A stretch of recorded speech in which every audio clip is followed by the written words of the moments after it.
गया 24 सालों का नवीन पटनायक का किला। मोदी मैजिक से हो गई उड़ीसा में कमल क्रांति। विधानसभा चुनावों में उड़ गई नवीन पटनायक की बीजेडी। लोकसभा चुनाव में भी बीजेपी ने बीजेडी का किया सूपड़ा साफ। उड़ीसा में बड़ा उलटफेर हो गया। पीएम मोदी का जादू चल गया। पीएम मोदी ने जो कहा था वही चुनावी तस्वीर उड़ीसा में नजर आ रही है। 24 साल से सत्ता पर काबिज नवीन बाबू की सरकार जा रही है। लोकसभा में भी बीजेडी को बड़ी हार का सामना करना पड़ रहा है। पीएम मोदी ने नवीन सरकार जाने की भविष्यवाणी पहले ही कर दी थी। ओडिशा में पहली बार डबल इंजन सरकार। ओडिशा में बीजेडी अस्त है, कांग्रेस पस्त है और लोग बीजेपी पर आश्वस्त है और सिर्फ भाजपा उम्मीदों का नया सूरज बनकर आई है। सबसे पहले बात करते हैं लोकसभा चुनाव की। उड़ीसा में बीजेपी को बम्पर जीत मिली है। मतगणना शुरू होते ही रुझानों ने साफ कर दिया कि कुल 21 लोकसभा सीटों में से बीजेपी ने 19 सीटों पर कब्जा जमा लिया, तो वहीं कांग्रेस और बीजेडी की झोली में एक-एक सीट गई। बीजेपी को 2014 में यहां 21 में से केवल एक सीट मिली थी, लेकिन 2019 में मोदी की अगुवाई में बीजेपी ने उड़ीसा में अपनी जड़ें काफी हद तक जमा ली थी। 2019 के चुनाव में बीजेडी ने 12 सीटें हासिल की थी, लेकिन बीजेपी ने 8 सीटें जीतकर सबको चौंका दिया था।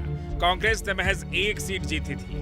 दरअसल पीएम मोदी ने इस बार उड़ीसा सीएम नवीन पटनायक की बढ़ती उम्र को सबसे बड़ा मुद्दा बनाया, लोगों की भावनाओं को समझा और उड़िया अस्मिता का नारा देकर लोगों से खुद को कनेक्ट किया। कि पिछले 1 साल में अचानक नवीन बाबू की तबीयत इतनी कैसे बिगड़ गई। बरसों से नवीन बाबू के करीबी रहे लोग अब जब मुझसे मिलते हैं तो जरूर नवीन बाबू की तबीयत की चर्चा करते हैं। सवाल ये कि नवीन बाबू की तबीयत खराब होने के पीछे क्या कोई षड्यंत्र है क्या? इसके अलावा पीएम मोदी ने नवीन पटनायक के करीबी पूर्व आईएएस वीके पांड्यान पर भी जोरदार हमला कर इसे बड़ा मुद्दा बनाया था। पांड्यान नवीन पटनायक के विश्वस्त सलाहकार हैं। हाल ही में चुनाव प्रचार के दौरान जब नवीन पटनायक भाषण दे रहे थे तो उनके हाथ पांव कांप रहे थे। इस दौरान पांड्यान उनके हाथ को संभालते नजर आए थे। नवीन पटनायक की उम्र को लेकर पीएम मोदी का नैरेटिव काम कर गया। हाल ये हुआ कि नवीन पटनायक को खुद अपनी बीमारी को लेकर स्पष्टीकरण देना पड़ा था। बीजेडी अध्यक्ष नवीन पटनायक 24 साल से मुख्यमंत्री हैं। उन्होंने 5 मार्च 2000 को पहली बार मुख्यमंत्री पद की शपथ ली थी। तब से 2019 तक वो 5 बार उड़ीसा के सीएम हैं। लोकसभा ही नहीं, विधानसभा के चुनाव में भी बीजेपी ने पूरा सियासी सीन बदल दिया। बीजेपी यहां सरकार बनाने जा रही है। पीएम मोदी ने चुनाव प्रचार के दौरान ही बीजेडी सरकार का विदाई का दिन भी तय कर दिया था। मैं आप सबसे आशीर्वाद लेने के लिए आया।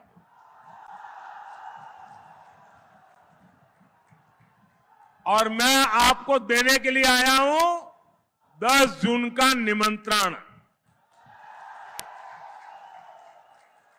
10 जून को भाजपा का मुख्यमंत्री उड़ीसा में शपथ लेगा और भाजपा का मुख्यमंत्री वो उड़िया की मिट्टी में पला बड़ा यहीं का बेटा या बेटी होगा।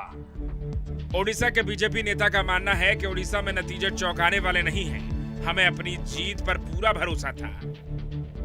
मैं सबसे पहले उड़ीसा के सारे नागरिक को धन्यवाद दे रहा हूं। ये ट्रेंड जो है ये कोई अचंभित करने वाला नहीं था।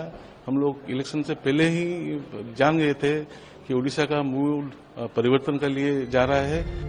ओडिशा में बीजेपी पूर्ण बहुमत से राज्य की सरकार बनाने जा रही है। यहाँ के विधानसभा में बीजेपी को 78 सीटें मिलती दिख रही हैं, जबकि बीजेडी को 53, कांग्रेस को 14 सीटें मिलती दिख रही हैं। अन्य के खाते में 2 सीटें जाती दिख रही हैं। आंकड़ों से साफ है कि नवीन पटनायक का किला ढह गया और अब ओडिशा में डबल इंजन की सरकार बन रही है।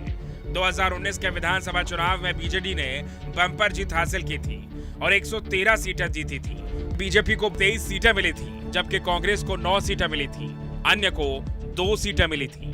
ओडिशा के मुख्यमंत्री नवीन पटनायक राज्य के ही नहीं बल्कि देश के दूसरे सबसे ज्यादा बार सीएम पद पर रहने वाले नेता हैं।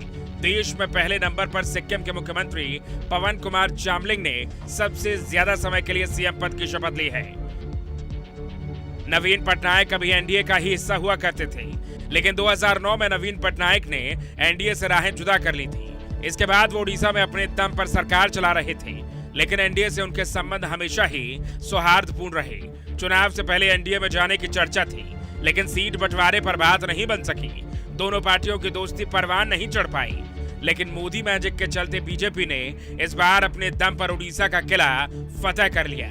लोकसभा और विधानसभा दोनों ही चुनावों में नवीन पटनायक की पार्टी का सुपड़ा साफ कर दिया, यानी सबसे बड़ा उलटफेर ओडिशा में ही हुआ। Team news nation.